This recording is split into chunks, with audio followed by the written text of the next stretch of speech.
The Dave Hooker Show. A presentation of Off the Hook Sports. Objective insight, expertise, top guests. Available on YouTube, Apple, Spotify, and the Off the Hook Sports app. Download now for free. Also available on offthehooksports.com. I compute and obey. Now to Dave Hooker. Ready. With Caleb Calhoun, here we go. And you want a show? We got a show as the preseason talk really is heating up. And Josh Heupel getting love and not getting love at the same time. And I do think that perhaps the reviews are mixed. I don't think people want to jump on board too soon when last year may have been a fluke. And I don't think that other people want to be behind the curve. I'm talking about media people, of course. I don't think other people want to be behind the curve because you don't want to look stupid if Tennessee just continues to improve. So there's a lot of mixed reviews out there that we want to get into. First of all, Caleb, how are you, sir? I'm good. How are you doing today, Dave?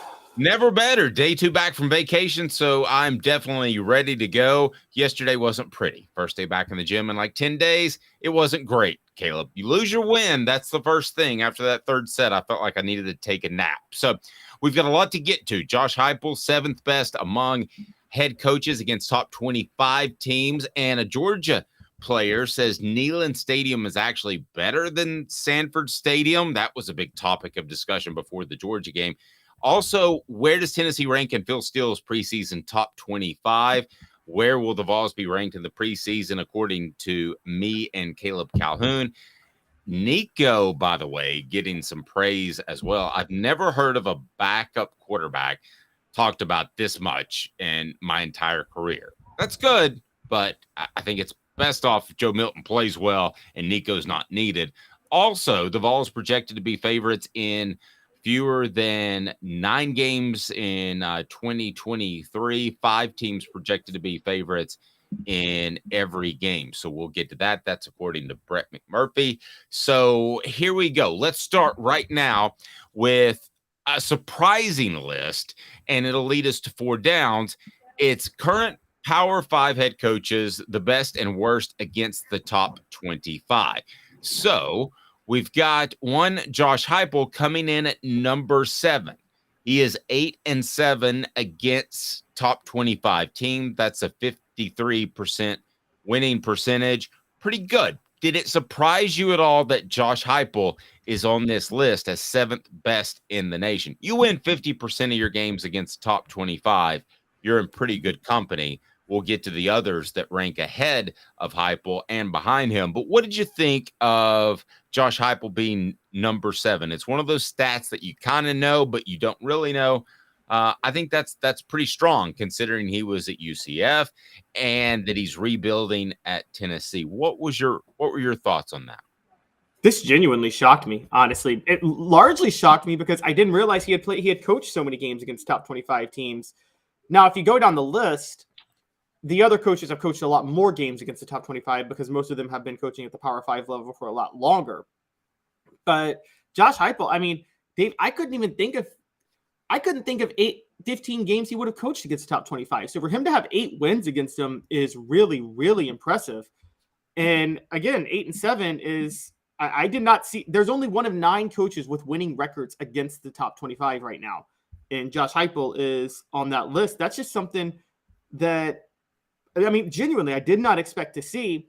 And, you know, it leads to, it's a couple of things. A lot of coaches on this list, there is a debate over, remember, sometimes you can be in a league where you face top 25 teams, but they're lower level top 25 teams. For instance, You're reading my mind right now. Go ahead. Yes, exactly. Ryan Day is number 1 on this list. Y'all know how I feel about Ryan Day. I think the Big Ten always has those lower level Big Ten West teams that creep into number 20 and number 21 right around there. And Ryan Day's and Ohio State's always able to blow them out. And they're not really top 25 caliber. But if you're Josh Heupel and you're playing Alabama and Georgia 2 years in a row, you're not really playing lower level top 25 teams on a regular basis. So I think this might be a little more legitimate. No, very true. And Ryan Day is number one on the list, and that leads us to 4 downs, and it's brought to you today by our friends at Zen Sports. 4 downs. 4 questions. 4 answers. The Dave Hooker Show. 4 Downs. A presentation of offthehooksports.com. Okay, well, let me go ahead and start with a first down. And of course, Cooper Mays is going to help us get through this. No, he doesn't call the downs or even the snap counts, but to me, that's what makes it funny. So let's get to Cooper Mays right now. And Cooper, what do you think? What down are we on right now? Coop here. First down. Thank you, Coop. Is this a fluke? Is this a fluke, Caleb Calhoun, that Josh Heupel is number 7 in the nation against top 25 teams? Is it a fluke? Yay or nay? No, I'm going to say no with him because one of those top 25 wins is Alabama and another one is Clemson, and you can't really overrate those. No, and I'm going to say absolutely not a fluke because I'm going to take it as a career view, and that is that, again, he was at UCF, so he's kind of got one hand tied behind his back against top 25 opponents. They just don't have the resources. They're getting there. And then he was at Tennessee in a rebuilding mode. So I don't think it's a fluke. I think you'll see him on this list 5 years from now. When we get to second down, I want Cooper to bring us in, of course, but it's brought to you by Zen Sports, the new sports book in Tennessee, revolutionizing the way you earn sports betting rewards. That means no more deposit bonuses that turn into deposit nightmares on Zen Sports. What you see is what you get, and with their cash rewards program, you get a lot of cash. For a welcome bonus, earn an unlimited 5% cash back on your betting volume for your first 15 days when you sign up with the code HOOKED. That's right. Unlimited 5% cash back. Keep betting, keep earning with up to 3% cash back on your betting volume every month after that. And refer friends to earn a percentage of their betting volume as cash rewards too. Zen Sports is bringing the cash back to Tennessee. So if you bet big on sports, you want to be betting on Zen Sports. Zen Sports betting just got better. And we remind you, please support our advertisers. We greatly appreciate it. And they do too. What down, Coop? Cooper Mays here. Second down. Yeah, and I was reading your mind earlier because I know where you're going. Most overrated on this list. So let me give you the list. Number 1 is Ryan Day, Ohio State. Kirby Smart, number 2. Pardon me. Nick Saban, number 3. Lincoln Riley at USC is number 4. Dabo Swinney, Clemson, number 5. Chip Kelly, UCLA is 6. Then Heupel, Jimbo Fisher, Texas A&M is 9. Mel Tucker Michigan State is a surprising 10. Okay, so most overrated on this list, I bet you're going to say somebody that's name rhymes with Brian May. Well, he's tied on this list, funny enough, because there's another coach on this list who I think is pretty overrated, and that's near the bottom, and his name rhymes with Wimbo Misher. I don't know. Good old Wimbo Misher. So is Ryan Day the most overrated? Because what you said was absolutely true. Top to bottom, you could make an argument that the Big Ten was better last year than the SEC. Now, at the very top, I think the SEC was clearly better, having 2 elite teams, maybe 3, maybe 4, that were right in the hunt for the college football playoff. So, but you're right. Ryan Day, it seems like every single week he's playing a number 21 blank. So there are a lot of wins against lower level top 25 teams. Yeah, exactly. And that's where I think this comes in. The reason and that's why I put Jimbo Fisher in there too, because if you remember, the same held true for the ACC for years. So when Jimbo Fisher was at Florida State, I mean, he beat Duke one year when they were in the top 25. Like, come on. Okay. So that was that one year Duke, how they won the Big Ten Coastal or the ACC Coastal with David Cutcliffe. So I'm thinking, when those are your top 25 wins, it's hard for me to quantify it. So yeah, Ryan Day is very high I think Ryan Day and Jimbo Fisher are tied for this. And Ryan Day is going to be higher because he has a better win percentage overall. So yeah, he's more overrated. And whatever you want to say about Jimbo Fisher, he's got a national title. And so, I mean, true. I would go Ryan Day. I would have, because of the national title, I would give him a clear-cut number 1 as far as the most overrated. Coop, what down is it? Tennessee center Cooper Mays here. Third down. Okay, so this may sound like a weird question, but who's the most underrated coach on this list? The most underrated coach, the guy that you think is somebody you'd go out and hire, but on this list, maybe they're not as well represented. I'm going to go ahead and go first. I think it's Josh Heupel. And that if you want to give me a close second, I probably would go along the lines of a Chip Kelly at UCLA, even though I think his best of times are behind him. But I think it is Heupel. I mean, I think he's the most underrated coach on this list. I think that the average football fan that lives in Montana may not know about Josh Heupel, but he's probably heard of Dabo Swinney, Saban, Smart, Ryan Day, because they've been around in the spotlight a little bit longer. But I go Josh Heupel. Okay, so I have to agree with you. By default, I have to agree with you with Josh Heupel, but LSU homer Caleb Calhoun jumping in here and saying that Brian Kelly is also still underrated to me. I mean, I still remember when LSU opened up the checkbook to get him, and a lot of people thought it was weird that they opened up the checkbook. And I'm like, I had to open up the checkbook years ago for Brian Kelly. So it's close between those two, because again, when you're at Notre Dame, when they're playing top 25 programs, they're playing legit top 25 programs, and usually they're genuinely outmatched. Notre Dame is. So to have a winning record against the top 25 means something for Brian Kelly. What down is it, Coop? All SEC center Cooper Mays here. Fourth down. How will Tennessee do this year against top 25 teams? So let's take a look at the schedule for just a second. Now, I think they're going to be underdogs to Alabama because it's in Tuscaloosa, Georgia as well, because Georgia's Georgia right now. As far as other teams, they might be underdogs to. I'm having a little bit of trouble finding another one, maybe at Florida because it's in Gainesville, but I think they'll be underdogs to just 2 teams this year. Does that sound right to you? Well, we're going to talk about this later in the show, but there's a projection that they will be underdogs to maybe 4 teams this year, and I'm trying to figure out where that comes in.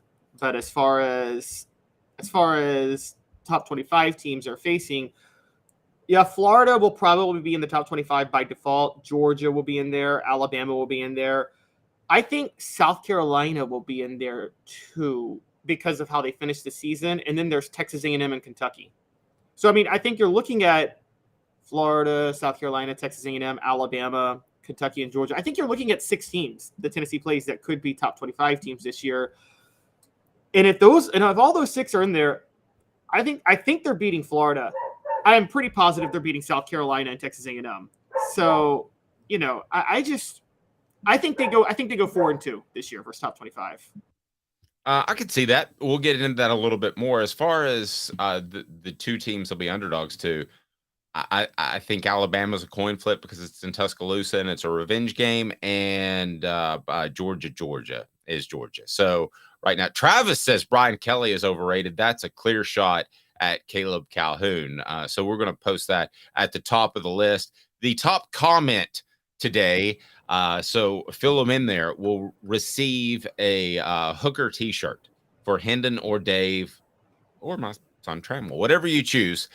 There you go. As far as the worst on this list, you want to give us a quick rundown on that because there's a Tennessee tie to worst against top 25. Yes. So number 1 is Mike Loxley at Maryland. I'm a Terp graduate. He's 2-23 against the top 25. But part of that is him going 0-7 against New Mexico when he was in New Mexico, and that's not a good job. So Jeff Halfleaf, Boston College, 1-9. Matt Rule at Nebraska, 2-16. But again, he was at Temple and he had to rebuild Baylor, so I'm giving him a break. Tom Allen at Indiana, 3-23. Again, Indiana, I'm not going to judge him too harshly. Number 5, everybody, who's ready for it? Greg Schiano, at Rutgers, 4-27 against the top 25. Dave, did you know Greg Schiano gave up 63 points to Butch Jones in 2010? I'm aware of that. Is he liked at all by Tennessee's fan base right now, or is he still the hated one? Greg Schiano or Butch Jones? Because I think they're both pretty hated. Well, I would say Schiano is where I was going. I know that Butch Jones is is pretty much hated, and I don't blame him whatsoever. So, Schiano to me is, aside from all the stuff at Penn State, and I don't know that I've said this publicly before, he would have been a very average hire. He would have been a Butch Jones success type of hire, a very different person, but he would have had that sort of success. So, and he also has a track record of being a bit of a snake too, though. Remember what he did with Josh Freeman when he made up a story about Josh Freeman being a drug addict because he was trying to devalue him on the free agent market when he was true. At Tampa? And I also remember when I called the Don Bosco head coach to do an interview with several of his players. And I said, I know the coaches are there and I don't know exactly what the schedule is. And he said, well, every coach from Rutgers is here except for Greg Schiano. He didn't even tell his own coaches that he had taken the Tampa Bay job. And they're on a recruiting visit while he's flying to Tampa. That's not a great dude, Caleb. I hate to tell you, but if I make a major, well, I'd love to tell you, if I make a major career move, you will know it from me before anybody else, but no plans to do so. So a big topic last year is Sanford Stadium in Athens overrated. And it got kicked into high gear because Eric Ainge basically said Sanford's not a tough place to play. And during the 2000s, a lot of times it wasn't. That end zone wasn't closed. Now you have a Georgia offensive lineman in Tate Ratledge saying that Neyland Stadium is the best stadium in the SEC. I'm sure Kirby Smart and Georgia fans aren't happy to hear this, but it is why I absolutely love linemen in general, and that they are very honest. And so, especially offensive linemen. So, Sanford or Neyland Stadium, I think this pretty much gives you insight into this. I don't think that Sanford's in the top 10 of toughest places to play. It's tougher than it used to be. I thought Eric Ainge was a little bit off, a little bit dated because of the improvements they've made. And the people that said it's an easy place to play were crazy. But as far as Neyland and Sanford Stadium, there's not a comparison. It's just really not. No, not at all. And I've covered multiple games at both places, and Neyland is one of the top 5 toughest places to play, in my opinion. Sanford's lucky to be in the top 10. It's funny. So when you were off last week, Jaru and I had a conversation because there was a guy on a Reddit board, a guy from Ireland who's traveling through the South this fall, and he's actually going to go through Tuscaloosa for a game. And he asked all these questions like, is there football in October? I'm trying to experience American football. Yeah. And Josh paid us all tweeted and we agreed. If he goes to an Alabama game in October and that's his first American football game experience, he's never going back to Ireland. He's never going back home at all because he's going to want to stay here forever. And then we started breaking down what's the best college football environment place to go. And I said that Athens would have been number 1 if not for Sanford Stadium not being that loud of a place. And that's the only thing that's holding Athens back from being the best college experience in the SEC by far for college football, because Athens is a nice town. No, agreed. And Rocky Top Tom, I'm going to put you up on the main screen because I do want to address a comment you had. And by the way, top comment gets a T-shirt from Off the Hook Sports. Rocky Top Tom says, here we go again. The hedges are tough. Our offensive line had 9 pre-snap penalties because of the noise in Sanford last year. It's a really tough place to play now. It's not the 90s anymore. Here's how I would address that. And you're up for the top comment of the day right now, and you can win a T-shirt. Tom, I want to say this. I think a lot of places can get up for a game, but is it tough for every single game? Does it scare a UTSA, or does it scare a smaller opponent? I believe it does, and I believe it's always up for the big games. So, Caleb, I don't want to say that Sanford can't get up. They clearly did. Good for them, but I don't think week in and week out it's that tough. Yes, and as Georgia offensive lineman Tate Ratledge was saying, he was saying Neyland's better than Sanford, but he wasn't claiming that Tennessee fans were better than Georgia fans. He was. Neither one's better than the other, but the point is the stadium is open on one side, so the sound travels. No, true. And also Neyland it's a lot of metal and concrete. I mean, that's a big factor too. I mean, it's raucous in there. I don't think there's any question about it. Just for the record, how would you rank the top 3 stadiums? Because I would say now I'm talking about teams at their best that are competing for championships. I would say LSU and Florida are tied for 1 in my mind. Neyland is a very close second. And then you kind of hit a different level. So I think that, you could make an argument for Sanford or Tuscaloosa, Bryant-Denny. You could make an argument for actually Columbia, for South Carolina, Williams-Brice. You could make an argument for a lot of people. I'm not sure who's 4th, but I feel pretty certain who's 1, 2, 3. Bryant-Denny is on that level now with Neyland. And, the Swamp and Baton Rouge are on their own. Nobody's on the Swamp and Baton Rouge's level. Anybody who's been to those stadiums, just the way they're designed, they are so loud. And so that's a tier on its own. The tier right behind them, Neyland and Bryant-Denny are on that tier together. Bryant-Denny closed the bowl, I guess it was about 10 years ago, Dave, 13, 14 years ago. And also Alabama's got a new wave of younger fans so it's not a bunch of old people anymore in the stadium. So the combination of those two things makes the fan base a lot louder. So Bryant-Denny's on that level. I don't know because I haven't been, but I hear Texas A&M's on that level too. I haven't been there either, but I hear it's elite. Please hit that like and subscribe button. We greatly appreciate that. I want to get to that clip where Tate Rutledge says Neyland is so great. And it's brought to you by City Heating and Air Conditioning, City Heat and Air. They are absolutely fantastic. Integrity matters, 50 years in business, and they will absolutely give you the right assessment of your HVAC unit. That's City Heating and Air Conditioning, cityheatandair.com. So let's play that clip of Tate talking about, it's a funny name, Tate Rutledge talking about Neyland Stadium is pretty darn good. Here you go. Fired up. All righty. I love that. I don't know what Neyland Stadium it was. No offense to Sanford or Georgia fans, but Neyland Stadium is the best stadium in the SEC.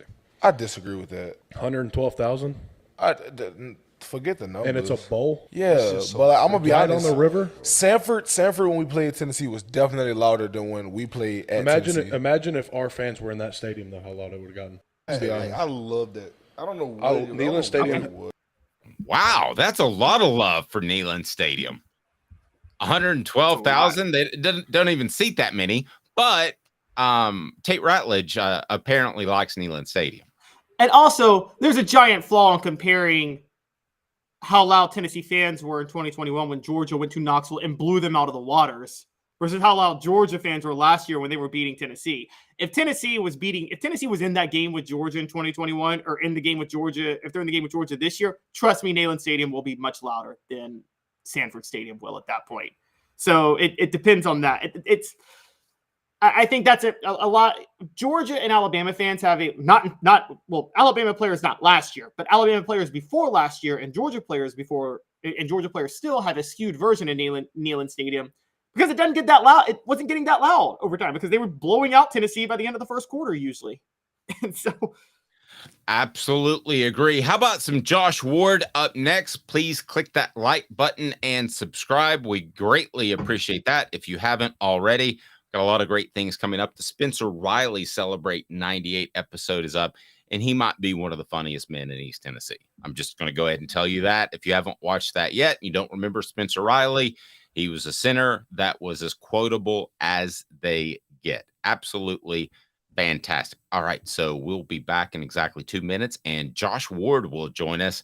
He's Caleb Calhoun. I'm Dave Hooker. Off Duck Sports. These mountains hold and defend a spirit far better than moonshine. A drink that holds flavor that becomes necessity. A hard cider made and relished by folk who are as hearty as they are legend. A refreshment that can only be found in one place. With a taste that makes you say, give me 3 bottles of the good stuff.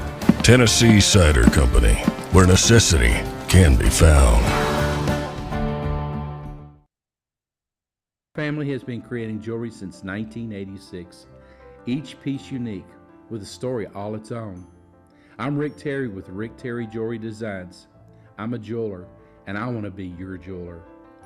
We're grateful that you chose us to be Knoxville's best jeweler. My family and staff look forward to serving you. So please come see us. Kingston Pike and Campbell Station Road in the heart of Farragut, and downtown on Gay Street, right next to the Tennessee Theater.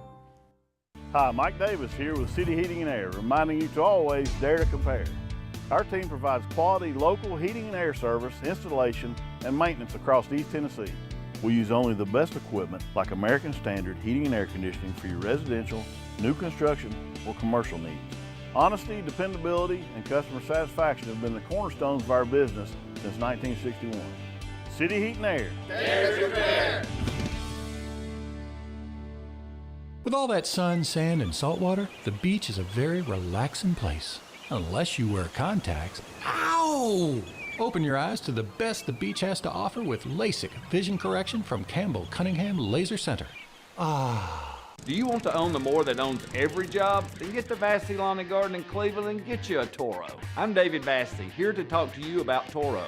With a Toro Zero Turn, you'll get more out of every minute and you'll reach the finish line faster. At Vassey's, we like to say, no matter if you're mowing 3 acres a week or 11 lawns a day, homeowners and business owners alike find confidence in equipment they can trust from top to bottom. Vassey Lawn and Garden, Highway 60 North in Cleveland. Man alive, it's worth the drive. These mountains hold and defend a spirit far better than moonshine. A drink that holds flavor that becomes necessity. A hard cider made and relished by folk who are as hearty as they are legend. A refreshment that can only be found in one place. With a taste that makes you say, give me 3 bottles of the good stuff. Tennessee Cider Company, where necessity can be found.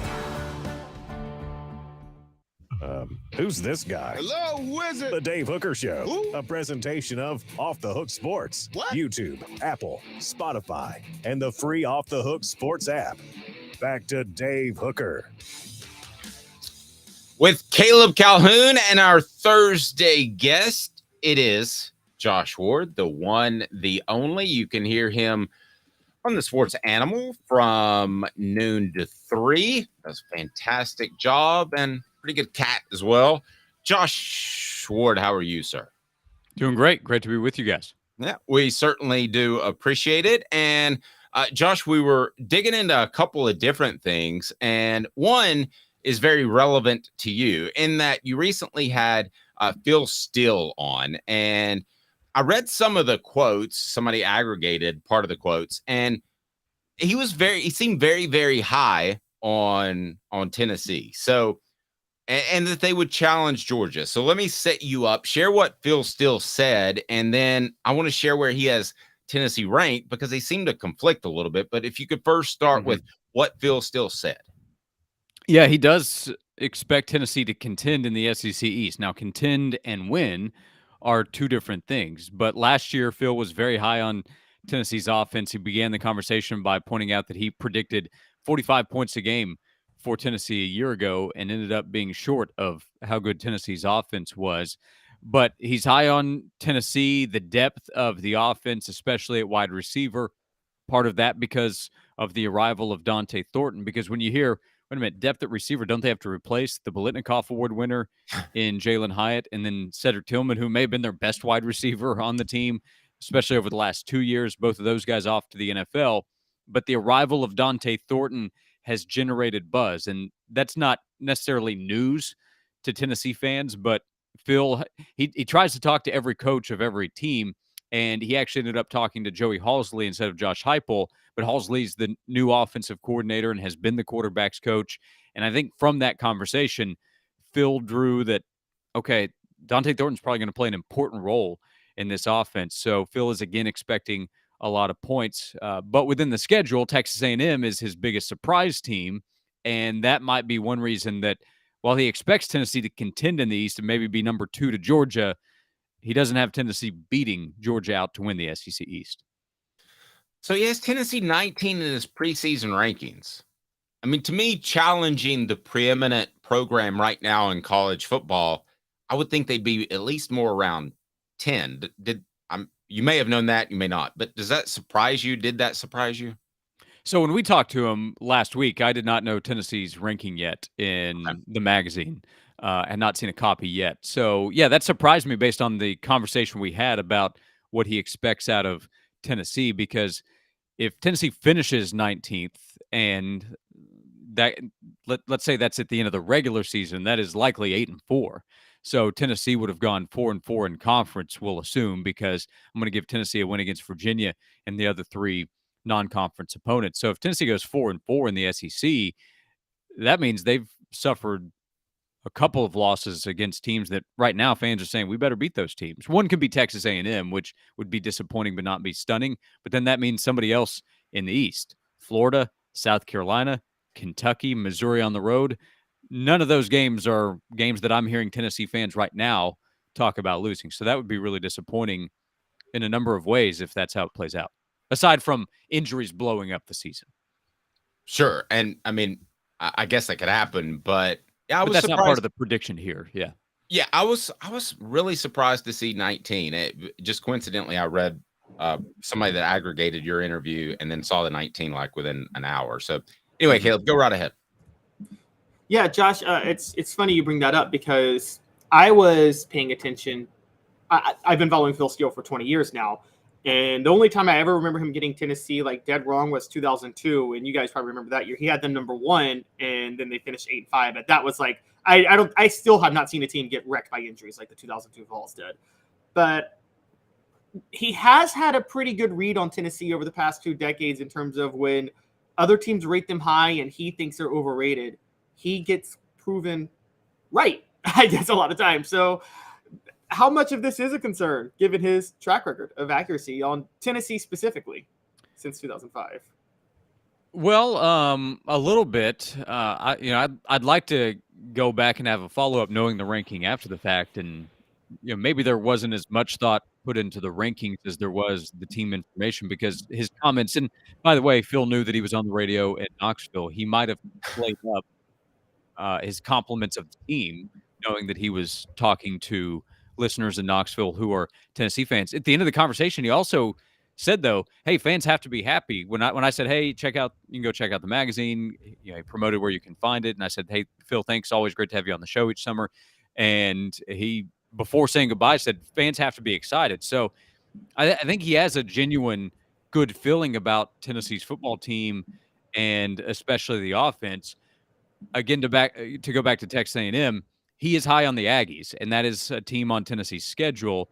So he may be of the opinion that 9-3 would land Tennessee that far back in the ranking, or he may look at how should a team be ranked right now, not necessarily what the schedule will be. People have different opinions of how they put together a ranking, but to me, 19 is low based on the compliments he gave to Tennessee's football team, and it's also lower than most off-season rankings I've seen. We won't get the official polls. I say official as if they mean something, but we won't get the polls until August. But of the different publication rankings, 19 is about as low as I've seen. No, and Phil absolutely loves to use acronyms in his magazine because words are just too long. So I'll go ahead and give him this. What the?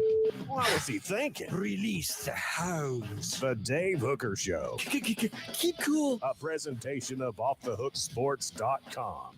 I use that because the kids send the WTH. That's what the kids do in text. That's an acronym. Do you use what acronym do you use in text that you probably... It's definitely WTF. Oh, is it? Is it WTF or WTH, Josh? What do you use? Yeah, WTF. Yeah. I think that one's much more common. I don't know that I've ever received or sent. I'm sure I've never sent. I don't think I've ever received a WTH either. Josh, Dave is totally Phil. You guys all watch Modern Family, right? No, I have. Yeah, for sure. So the very first Modern Family episode in 2009, Phil's like, I'm the cool dad. That's my thing. I text. I know all the acronyms. WTF, why the face? And I'm like, that's totally Dave. I remember that, yeah. Well, it's an homage on my show to Norm Macdonald, who on his one season of the sports show actually had a What the H segment. So I'm going with WTH, and I don't have to be cool. Josh's appearance is brought to you by Craft Treats. Go to crafttreats.com, and you can save 20% on any of their products, including the CBD pet products that will help with your pet's digestive issues, arthritis, or anxiety. Use the promo code OFFTHEHOOK, promo code OFFTHEHOOK. Get 20% off at crafttreats.com. Again, crafttreats.com. So where do you think, Josh, Tennessee will be preseason? Preseason rank, I would guess outside the top 10. I would say somewhere between 11 to 15. Maybe outside the top 15, but 11 to 15, somewhere in that range is my guess. I'm at 12, so we're in the same place. Josh, we don't have FCC regulation, so Travis asked, what does WTF mean? Do you want to go ahead and throw that out there? Well, if you know what the F word is, then it's removing word and just relying on the F, and then you can figure it out from there. Right. Okay. So we're all in agreement, I think, around 10 to 14, 15, somewhere in there. So that's definitely good. Not seeing 19.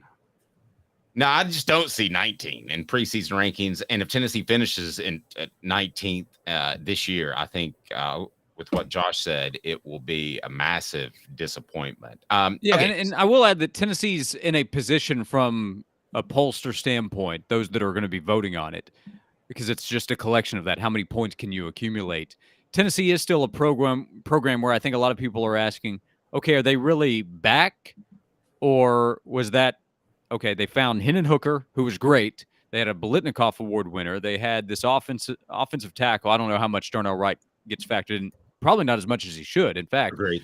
But knowing those guys are gone does leave a question of, okay, Joe Milton's back, but I don't recall thinking too many good things about Joe the last time he was the starter. I don't know that that's fair, but that'll be the mindset of some saying, okay, Tennessee has to prove it. But so many programs have so many questions, and Tennessee's offense, I think, gets a benefit of the doubt that even if it takes a step back, which is likely, it's still a top 10 offense nationally, which would make it really difficult for Tennessee to be worse than a top 15 team, I think, considering the depth and development of players on defense. So if Tennessee's outside the top 15, I think that is too harsh of a prediction of what Joe Milton will be at quarterback. But we'll find out. There'll be plenty that vote Tennessee outside the top 15. I think the average of it will have Tennessee inside. That leads us to the next thing I wanted to ask you about. And it has to do with Tennessee's quarterback situation, because I agree with you. I think ultimately that Tennessee would have to have bad quarterback play to be anywhere close to 19. And that brings in a conversation from On 3 as Andy Staples and Brent Hubbs got together. And he said, Brent said the same thing that I've been told about Nico Iamaleava. There you go. That his maturity coming in was practically breathtaking, that his willingness to fit in and be a part of the team and not think the mindset of, I got to bench Joe Milton this year, I got to start this year, has been pretty remarkable. I think that he came in with enough talent to motivate Joe Milton if there was any sense that he might be lackadaisical heading into this season. But that's the reviews I've heard of Nico have been absolutely fantastic, Josh, as far as his maturity. You? Yeah, that's what I've heard. It's a contrast to those whispers that Dennis Dodd reported on. Reported is too strong of a description from several months ago. We talked about that at the time. I heard the opposite, and since then, the same deal. He has the physical tools. Can you remind everybody what Dennis said? Yeah, Dennis wrote before spring practice that there were whispers that Nico might not be worth the reported money that he was receiving through name, image, likeness. And that can be a whole separate discussion when we talk about worth, but the reason he was saying that was from a football perspective. And I thought that was laughable at the time because, one, he hadn't even practiced yet. So what exactly were they basing that on? Some workouts in the winter as an early enrollee, a high school senior that had not even officially started college besides, enrolling in spring semester classes. But I didn't even hear that at the time. At the time I heard, yeah, he's putting in the work. I physically witnessed him on a Saturday night leaving the complex at 9:30, something like that. It was after a Tennessee basketball game, and he was pulling out of the complex where he had been, whatever they were doing, working out, watching film on a Saturday night during the spring semester. So it was really silly and kind of out of nowhere because Dennis also had a colleague that wrote the opposite, not that long after that. But we saw him in the spring game make some throws that backed up why he was ranked so high. And then if you want to just remove all the physical ability, because I don't think anybody's really questioning his tools in terms of arm strength, release, ability to move. How much work is he putting in? What is his understanding, his maturity, if he is getting all this money and he's coming in with all these accolades? And everything I've heard has been great. At some point, he will have to prove it on the field in the SEC, and he does need to add weight, which applies to 100% of freshman quarterbacks that arrive. So that can't be a criticism if it's something that everybody has to do. It's more of an analysis. So everything I've heard has been great. Does that mean he's ready as a true freshman to go out there and win big games in the SEC? That would be a stretch, but I think that's a stretch for everybody. Bryce Young didn't play right away.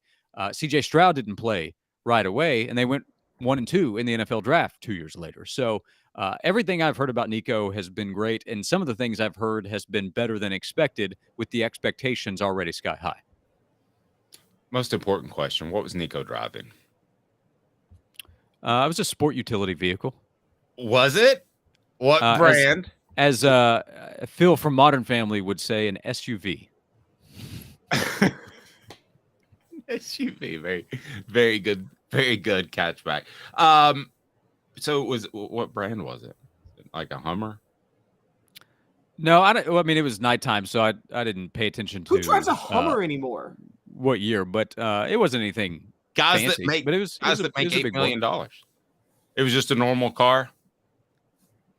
Yeah, I mean, I'm not saying it was a clunker by any means. It's just there was nothing fancy about it that stood out, but it was an SUV. Okay, gotcha. All right, and I don't know, but I don't know that it was his. I don't know. It could be a teammate's. It could be a rental because he hadn't been on campus that long. So I don't know. Okay, well, I mean, the guy's making like $8-9 million. I'm just curious. I wonder if that number's gone up since he's been on campus.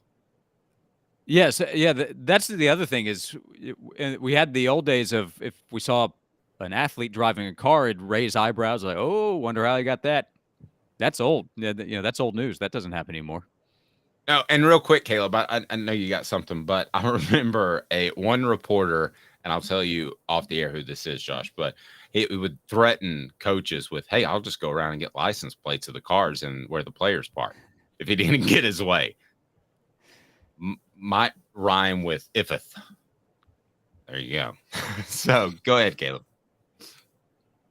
So, Josh, it's funny because everybody's talking about Nico so much, and I mean, I've never. It's not that I haven't seen a freshman get this type of hype. I mean, I haven't, but I have because where I'm going with this, and I know I'm rambling a little bit, but I'm thinking like what this all means for Joe Milton because it is rare where you see a freshman, not just a freshman quarterback, but a quarterback expected to be a backup this year get this type of hype when there's another starting quarterback entering his senior year. I mean, is the only comparable situation I could think is Chris Leak, Tim Tebow in 2006. And then Dave, you might be able to throw this in, but I would assume Jerry Colquitt, Peyton Manning had to deal with the same thing. Now that changed because Jerry Colquitt got hurt the first game of the year. But are those the two most comparable situations that you would say applies here where there's a clear starter, but the backup freshman is getting all the hype and the talk? Well, I mean, I think Trevor Lawrence, when he showed up at Clemson, there was a lot of expectation that he would see the field at some point, and then he did after 4 games where Kelly Bryant had the chance to move on. So that was able to – Clemson did him a solid by allowing him to hold on to that red shirt because they were going to make the change. I mean, when Bryce Young showed up at Alabama, I thought there was a lot of hype there and an expectation that, yeah, Mac Jones, I don't know. And then Mac ended up being a terrific player and a first-round pick at quarterback. The thing is that I hear a lot of hype about both. With Joe Milton, the show he put on at the Manning Passing Academy, launching those 70, 80-yarders, I don't think Nico could draw that kind of crowd of anticipation of let's see what he can do. I think people would be excited to see his physical tools, but Nico's not throwing the ball 70 yards with ease where it looks like he's just flicking the ball 10, 20 yards down the field. Joe's able to do that.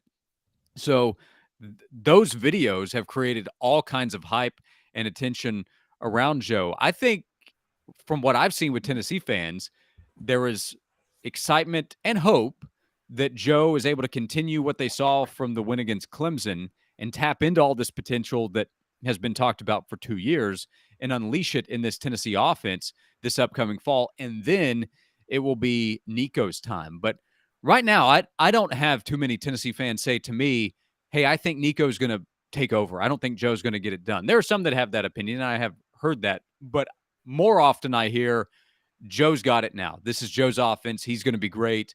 He's going to help lead Tennessee back to a 10-win season, maybe even better. I hear more of that. That doesn't mean it speaks for everybody, but that is the reaction I get right now. And over the last month, I think the hype has built around Joe because he has been out there and fans are seeing him and hearing from him. His quote the other day at the Manning Passing Academy that came from his media session where he said, I don't lose in Florida. That started to get some attention. Tennessee goes to Florida this upcoming season. So I think fans are very excited about the confidence that Joe is showing. And from that, are growing confident in his ability to have a big year as a senior. Okay, go ahead, Kev. Sorry, I just wanted to ask one last thing because we're talking about Joe. Both you guys, yes or no? Will we see a touchdown pass of more than 70 yards through the air, meaning the receiver catches it in the end zone and it's a 70-yard touchdown pass this year? Oh, wow. Goes in the air 70 yards. We're going to see some overthrows of 70 yards. I know. Will we see a touchdown where he launches it from behind the 30 and it's caught in the end zone? Yes. Yes. Are we counting? Are we saying a 5-step drop? So he's roughly 5. We're counting it from where he throws it. I will say yes.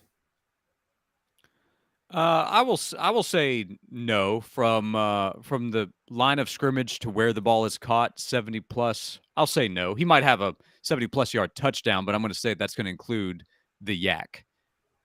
There's another one for you. Yards after catch. Yards after catch. What the WTH? I would. Yeah, they don't call it yards after reception. Yards after catch is what we're looking at. That's right. And I would say this to your point, Caleb. Jacob Eason, even though it didn't pan out, I think he was the guy that was supposed to replace Stetson Bennett, and that didn't work out. But I don't see that happening to Nico. I don't see a transfer. I don't see anything like that. And I would say this: I think that for those that want to see Daniels as a transfer from USC. No, I was talking about Jacob Eason, who came from Washington and ended up transferring back west. When he came in, I think everybody thought, but I would take Daniels too. I think there are about 3 or 4 guys they brought in they thought would bench Stetson Bennett. Yeah, well, I think your timeline's a little off there. So it went Eason and then Jake Fromm. Fromm was the guy after Eason. They went back-to-back freshmen that came in with a ton of hype there. Okay, gotcha. All right, so one thing I would say about Josh Heupel that could be a criticism when it comes to handling quarterbacks is he too loyal to a quarterback. I wonder if he would be willing to pull the trigger if Joe Milton didn't play well. What do you think? That's a good question. I mean, Virginia and Austin Peay, I just would be stunned if it goes poorly. But game number 3 at Florida, there's a chance that Florida's defense comes out and they're aggressive and they're able to force pressure, and it forces Tennessee's offense into some mistakes. And in the middle of the game, they're trying to get some things figured out. And win or lose, what if that kind of carries over the next couple of weeks? I don't know. The last time a change was made, it was kind of forced on Josh Heupel. When Joe Milton got hurt against Pitt, Hendon Hooker came in and then continued on after that, and it just was obvious that he needed to remain in the position. There was no opportunity for Milton to get that job back. But what if Milton hadn't been hurt in that Pittsburgh game? How long would he have been able to stay as the quarterback? How long until a change would have been made? Because I think a change was inevitable with how things were going there. I don't know. So this would be a test, but I do agree in the loyalty part. I think that applies to his staff because loyalty is also from comfort in knowing what you're getting out of the player, or at least believing you know what you're getting out of the player from what you've seen in the practice field and the meetings and the conversations you've had. I think that's applied to the coaching moves we've seen where guys have been elevated. Ablin this offseason, last year Kelsey Pope, and paid off with Kelsey Pope. He has a Blitnikoff Award winner. He's 1 for 1 as a full-time assistant coach. So if Joe struggles, if he doesn't play quite as well, if the offense is not as crisp as expected, I mean, he also brought in Nico. So what is loyalty? Because Nico's his guy too. That's who he recruited. Joe's a guy that transferred in. But from everything I know and understand, I believe Josh Heupel is fully confident in Joe getting the job done. And that would lead me to believe that he'll get a pretty long leash, that if there's some struggles early on, part of that could be due to what they see with the offensive line. They don't have the same protection they could expect with Darnell Wright, and they're trying to get the left guard position figured out. So if they see some of the issues coming from pressure that is caused by opposing defenses due to offensive line issues, well, they're probably not going to be all that confident in a true freshman going in. Also consider they have 2 scholarship quarterbacks. If you make a change, well, you move Joe to number 2. Where's his mindset at that point? If you go to a freshman has to get it done, because you've now pulled the plug on Joe Milton as a senior, and be difficult to get that confidence back too. So I think they will give him as much time as they believe he needs if it's slow out of the gates. Is it fair to say that playing Milton ahead of Hooker after what we saw the past couple of years that's been Josh Heupel's biggest mistake at Tennessee? Well, he hasn't made too many, so yeah, I think so. And it's still fairly explainable. At the time, I thought Hendon made more sense based on what we had seen in college. When they went with Joe, I did also give Josh Heupel the benefit of the doubt at the time that, okay, I know he can coach offense, and I know Joe Milton has this skill, so maybe it will work out. But it was too quick of a turnaround for Joe arriving to a few months later being the starting quarterback in an offense that he admittedly was still trying to learn. His knowledge of the offense is so much better now. And there were differing opinions behind the scenes at the time. Should it be Hendon? Should it be Joe? It was the wrong decision, but it was explainable why they went with Joe. But, I mean, how many mistakes has Josh Heupel made to this point? So, yeah, I'd say it ranks number 1. I mean, wouldn't that be – I don't want to be like – I don't want to call it arrogant, but have you guys ever seen a coach who is so thoroughly confident in his ability to coach offense the way Josh Heupel is? I mean, he hires staff members that are on his staff that are loyal, that are familiar with the system. He wants his guys at quarterback, so he picked Joe Milton over Hendon Hooker. Because he signed Joe Milton. Is it me, or does Josh Heupel have a level of borderline arrogance of how much he thinks he knows about the offense and the guys he wants? I would be arrogant if I were as good as him at coaching offense. I would say yes. Yes. So, yeah, he does. Who's the most arrogant offensive coach of all time? Steve Spurrier? I mean, his belief in what he was doing and changing quarterbacks, I mean, that's not what Heupel is doing. So, yeah, maybe a little bit of it. But, Heupel didn't bring Hooker to campus. So he looked at it and said, okay, Joe's the guy we need to bring in. And coming out of the spring, it's not like that spring when Josh Heupel had arrived, because Hendon had arrived having been recruited as a transfer by Jeremy Pruitt. And, that was such a wild time in Knoxville as a transition for everybody. I didn't have anybody in the spring coming out of it saying, man, Hendon is the guy. This guy is going to lead this offense. So when Joe arrived, it made sense with the questions that still loomed over the quarterback position. At that time, at that time of Joe coming in and going into fall camp, a lot of the opinion was from fans, okay, Joe probably wins the job. If it's not him, then it's got to be Harrison Bailey. This will be Harrison's chance in the offense. And then it was Hendon Hooker. We ran a Twitter poll, which is far from scientific, but who do you want to be the starter? Joe Milton. Very scientific. Yeah, Joe Milton, Harrison Bailey, Hendon Hooker. Hooker barely got any votes. It was Milton that led. Then there were a lot of votes for Harrison Bailey. Then there were some votes that made it appear like maybe somebody accidentally clicked on Hendon. He got no talk. And he ends up being a Heisman contender 2 years later. So it would be revisionist history to say it was obvious at the time that Hendon should be the guy. And that's also, to me, why Hendon deserves so much credit, which he's gotten plenty of at this point, that he knew pretty early on after Joe had arrived that, okay, Joe's going to get the opportunity here. And then he goes through fall camp and then the start of the season being the backup. And it would be easy to wonder, why did I come here? I came here with Jeremy Pruitt recruiting me. Now there's this new coach and he doesn't have the confidence in me. But everything I heard was Hendon was as dedicated as if he had been named the starter. And that allowed him to be ready, and that's why he did what he did after he took over. Well, and if you want to put a positive spin on this, you could say that he had Hendon ready. So in coaching, the way he set up practice, Hendon was ready, so you would anticipate if something happened to Joe or he didn't play well, that Nico would be ready this year. It's fair to say, right?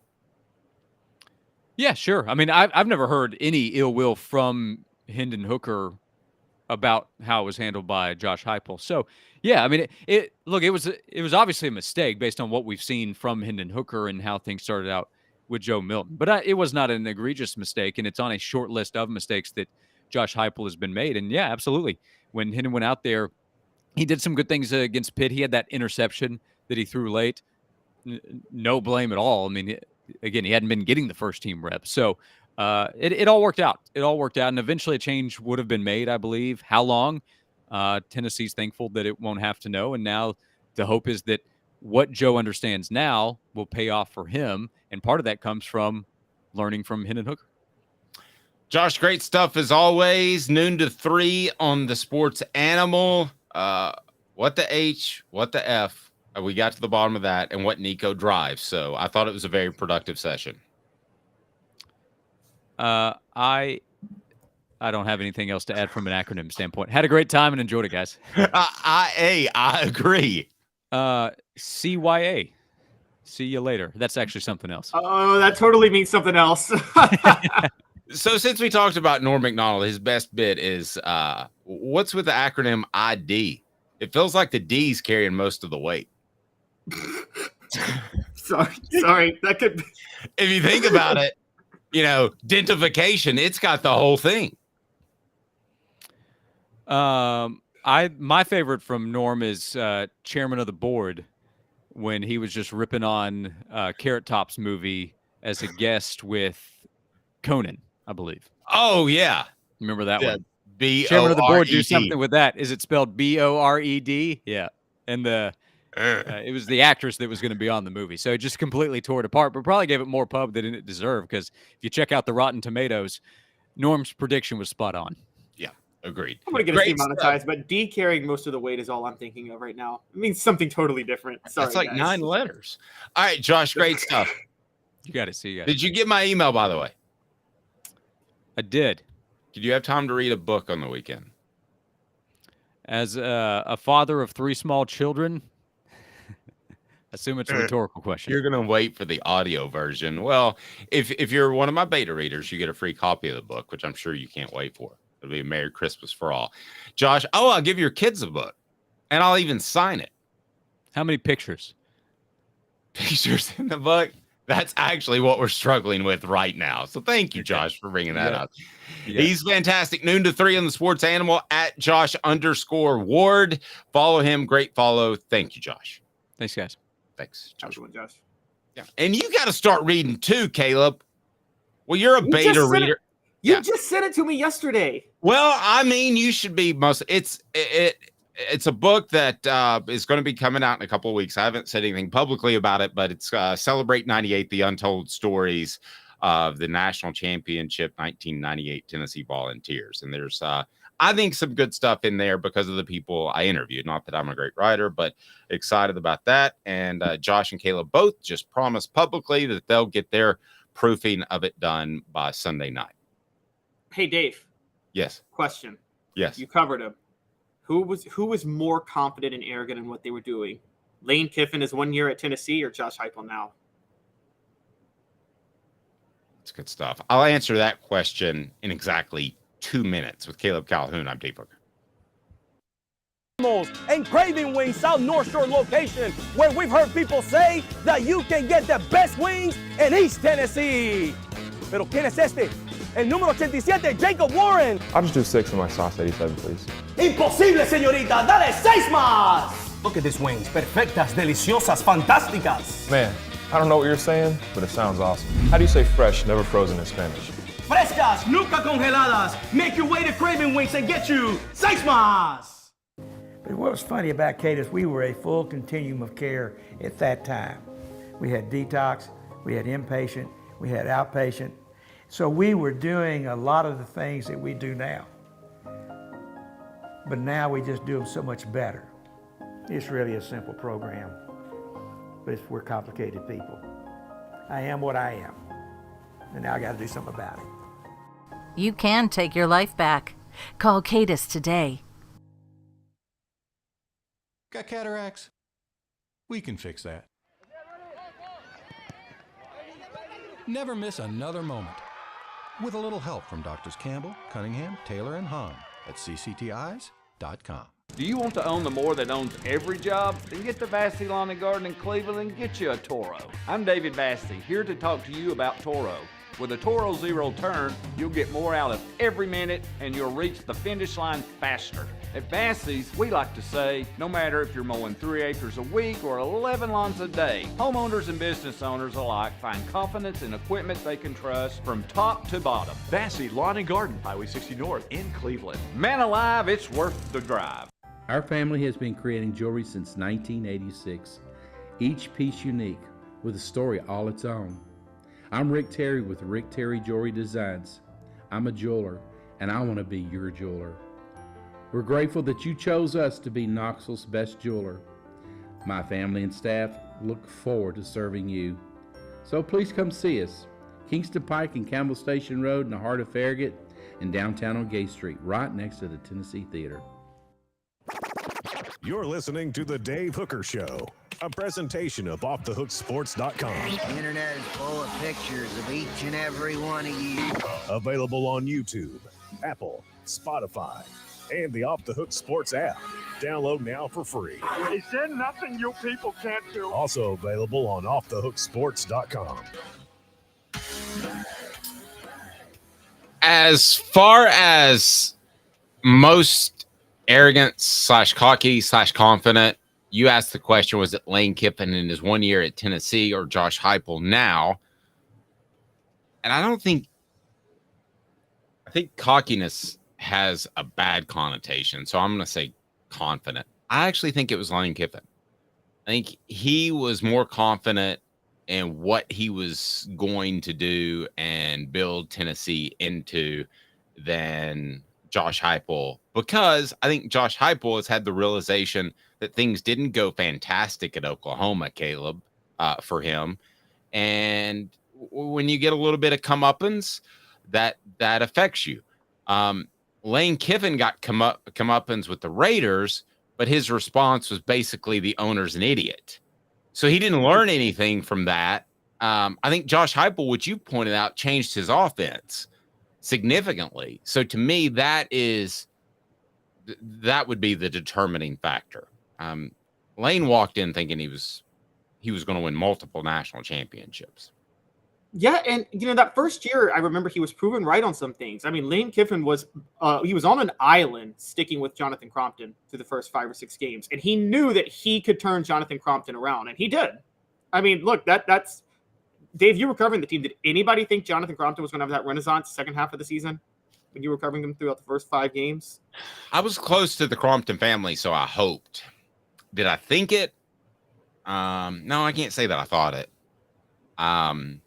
But man, I'm so glad that happened, because that's a great family. Jonathan recently named the head coach where he went to high school at Tuscola High School there in North Carolina. So he's got big things cracking, and really happy for him.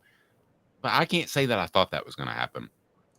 And ultimately we found out that David Reeves, Lane Kiffin's brother-in-law, didn't know how to coach quarterbacks, because when Lane Kiffin took over, then it was a lot different. So appreciate Josh joining us. And also I remind you, the top comment of the day wins a Hooker t-shirt, an Off the Hook Sports t-shirt. So go ahead and throw that in there now. So far, here's who we've got. We've got Rocky Top Tom, who's throwing high heat with his comment earlier about playing between the hedges, and Tennessee's offensive line had 9 pre-snap penalties. So top comment of the day gets a Hooker t-shirt. Right now, Rocky Top Tom looks like he's going to be able to sew this thing up.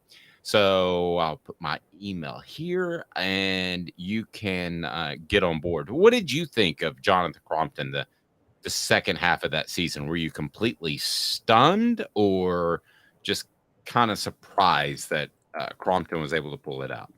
I was genuinely shocked. I thought that Tennessee should have I was one of those people 4 or 5 games into the season thinking Tennessee should have just scrapped the pro style and put Gerald Jones in the Wildcat and run Wildcat the rest of the year with Gerald Jones at quarterback. And I thought they had a better chance of winning games doing that. Largely because if you remember, Tennessee's defense was actually good that year. Monty Kiffin's Tampa 2 was a perfect fit for the personnel of that defense, of the players they had. And that was a seamless transition.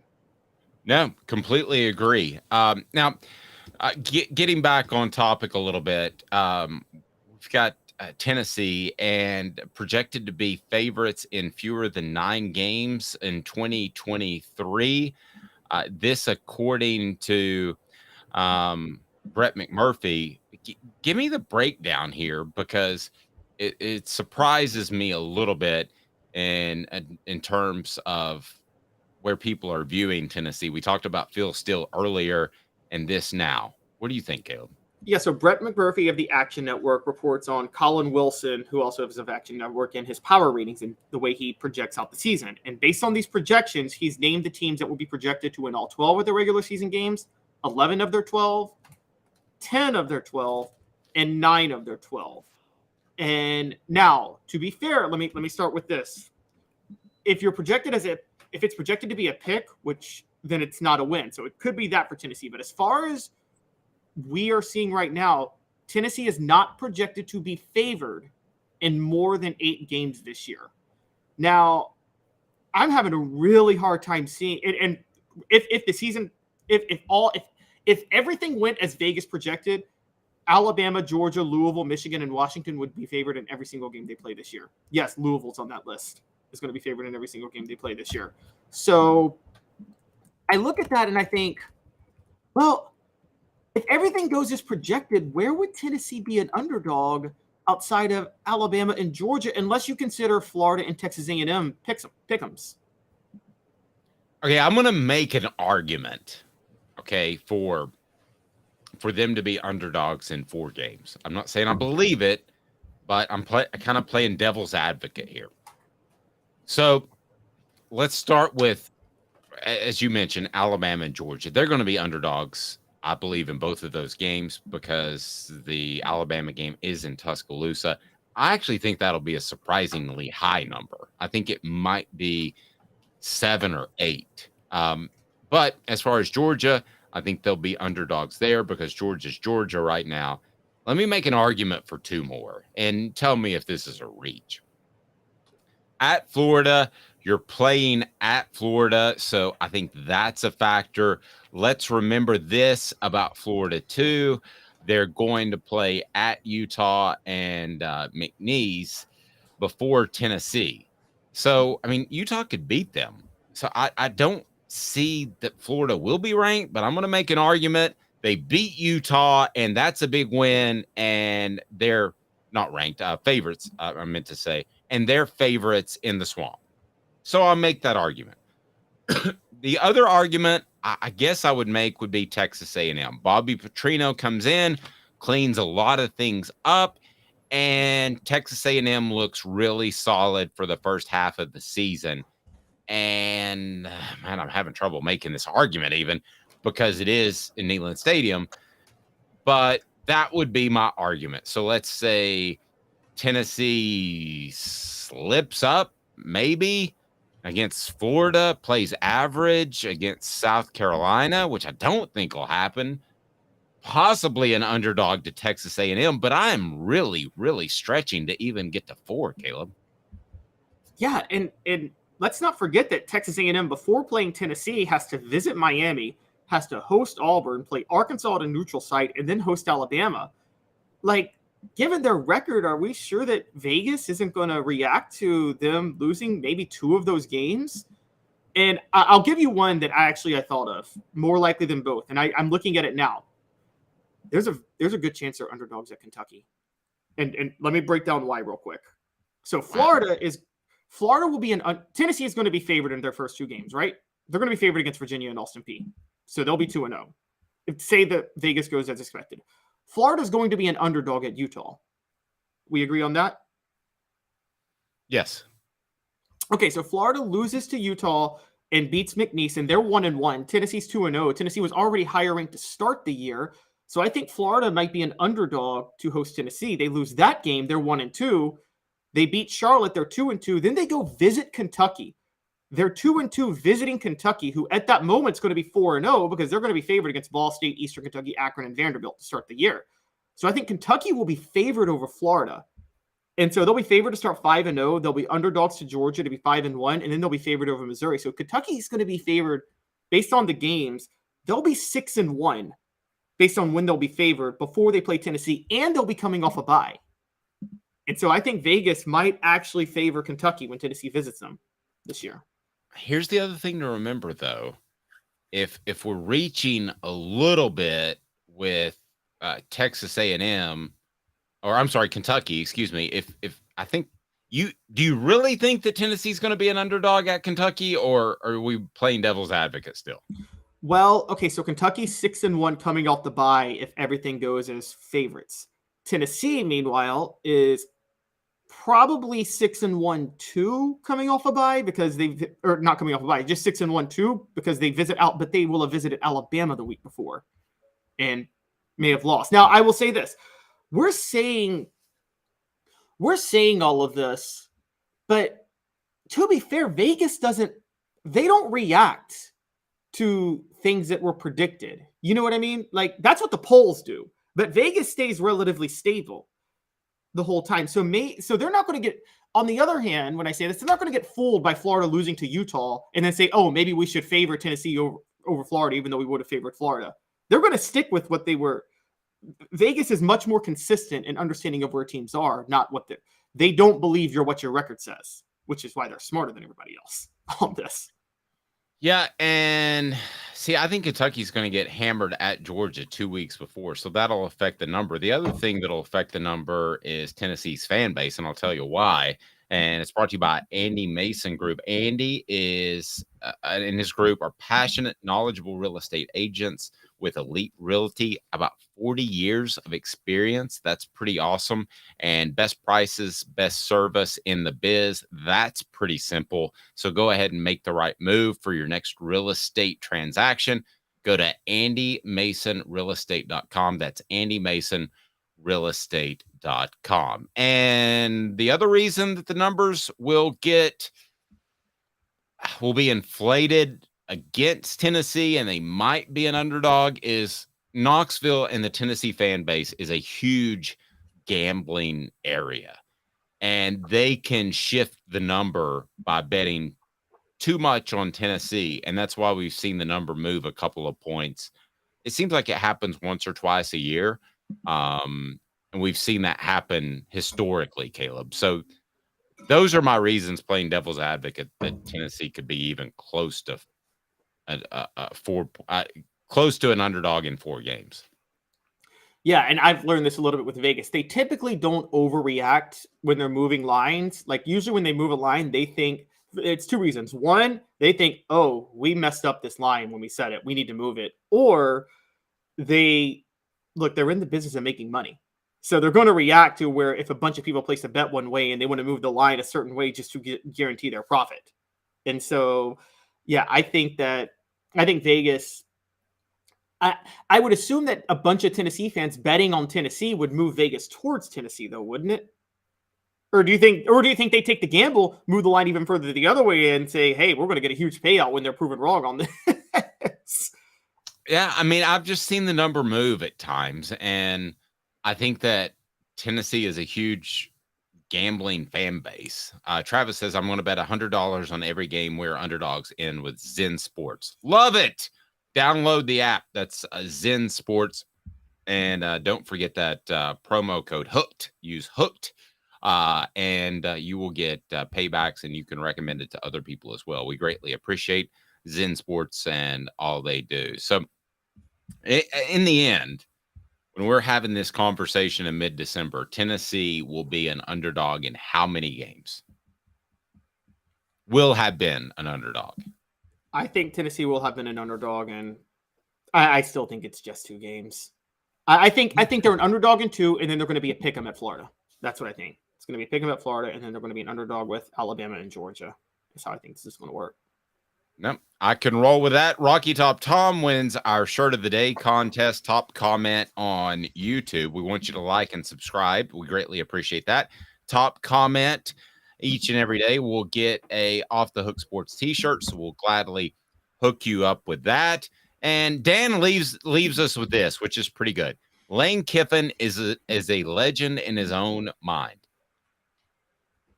I tend to agree with that.